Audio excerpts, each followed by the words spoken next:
Hello guys, আজকে ভিডিওটিতে আমরা জেনে নেব কিভাবে এই ধরনের ছবি থেকে শুধুমাত্র টেক্সটটিকে ব্ল্যাকে এবং ব্যাকগ্রাউন্ডটিকে হোয়াইটে পরিণত করা হয়। তো সবার প্রথমে আমার যেটুকু পোর্শন দরকার সেইটুকু পোর্শন ক্রপ করে নেব। ক্রপ করে নেওয়ার পরে ছবিটিকে একটু জুম করব এবং রেজুলেশনটিকে একটু বাড়িয়ে নেব।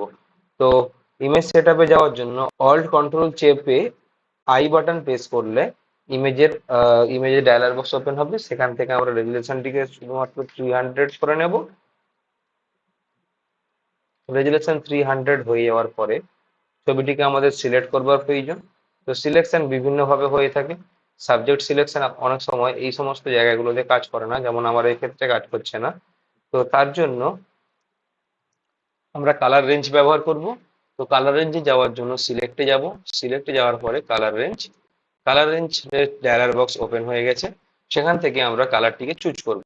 তো কালারটিকে চুজ করবার আগে এখানে পেন্সিল বাটনের প্লাস আইকনের উপরে ক্লিক করব এবং সমস্ত কালারটিকে, যেই সমস্ত জায়গাগুলো আমার কালার টেক্সট অংশটি রয়েছে সেই জায়গাগুলোতে আমরা কালার এর পয়েন্টটিকে ক্লিক করব। তো আমার দেখুন যশোদা লেখাটা আর ভালোভাবে চলে এসেছে, সিলেকশন হয়ে গেছে, এখানে প্রিভিউ দেখাচ্ছে। কিন্তু যেটা রেড কালার আছে ওটা আসেনি। তো রেড এর উপরে আমি ক্লিক করব। দেখুন রেড কালারটাও চলে এসেছে। ঠিক নিচে ফ্যাশন ফর অল এই কথাটাও ঠিক করে আসেনি। তো তার জন্য এর উপরে একটা ক্লিক দেব।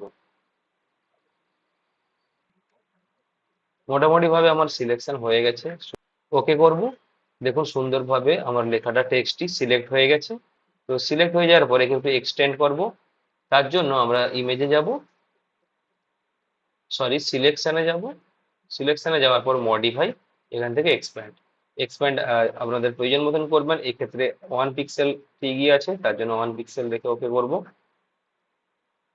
এক্সপ্যান্ড হয়ে যাওয়ার পরে আমরা চলে যাব লেয়ার প্যালেটে। লেয়ার প্যালেটে যাওয়ার পরে একে মার্কস করে নেব। দেখুন মার্কস করে নেওয়ার পরে আমার সিলেকশন অংশটি থেকে গেছে এবং ব্যাকগ্রাউন্ডটি কেটে গেছে।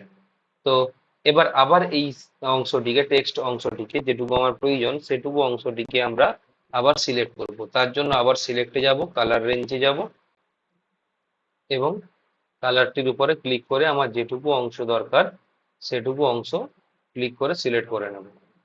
তো দেখুন সুন্দরভাবে সিলেক্ট হয়ে গেছে। তো সিলেক্ট হয়ে যাওয়ার পরে আমরা লেয়ার প্যালেটে সলিড কালারের অপশন চুজ করব এবং এখান থেকে আপনাদের প্রয়োজন মতন কালার পছন্দ নিয়ে নিতে পারেন। তো আমি এখান থেকে ব্ল্যাক নেব, তাই ব্ল্যাক চুজ করলাম, দিয়ে ওকে করলাম। দেখুন আমার ইমেজটি সুন্দরভাবে রেডি হয়ে বেরিয়ে এসছে। সামান্য একটু ফিনিশিং দিতে হবে। তার জন্য শিফট কন্ট্রোল ই প্রেস করে লেয়ারটিকে একসঙ্গে করে নেব, মার্জ করে নিব। মার্জ করে নেওয়ার পরে ছবিটিকে জেপিজিতে একবার সেভ করে নেব। সেভ করবার জন্য যাব এক্সপ্যান্ড নয়, এক্সপোর্টে যাওয়ার পরে এক্সপোর্ট অ্যাজে যাওয়ার পরে একটু বাড়িয়ে নেব কোয়ালিটিটাকে, দিয়ে এক্সপোর্ট মারবো। নাম এখানে আমি ডেস্কটপে রাখছি। ডেস্কটপে সেভ করে নিয়েছি। সেভ করে নেওয়ার পরে এই পেজটিকে আমরা কেটে দেব। সেভ করা ফোল্ডারটিকে আবার ফাইলটিকে আবার ওপেন করব।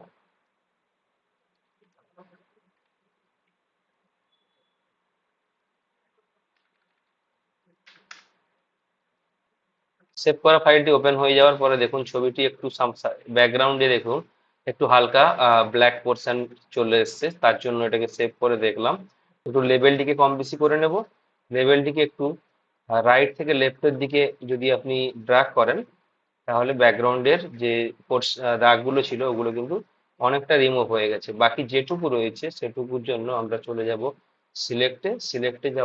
ফিল্টারে যাওয়ার পরে চলে যাব ব্লারে যাওয়ার পরে গস এন্ড ব্লার। প্রয়োজন মতন ব্লার দেব। হালকা ব্লার হবে যেই মুহূর্তে সেই মুহূর্তে ওকে করব। তারপরে কার্ভ দেব। তো কিবোর্ড থেকে কন্ট্রোল এম প্রেস করব, একটু সাইড করে নিব লেফট টেক্সটটিকে যাতে আমরা দেখতে পাই। এরপরে একে লেফট থেকে রাইটের দিকে ড্র্যাগ করব, মিডিল পোর্শনে এনে ছাড়বো।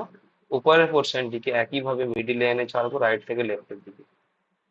দেখুন আমার যেটুকু দাগ দাগ ছিল সেগুলি কিন্তু পুরোপুরি রিমুভ হয়ে গেছে এবং আমার টেক্সটটি সুন্দরভাবে রেডি হয়ে বেরিয়ে এসছে।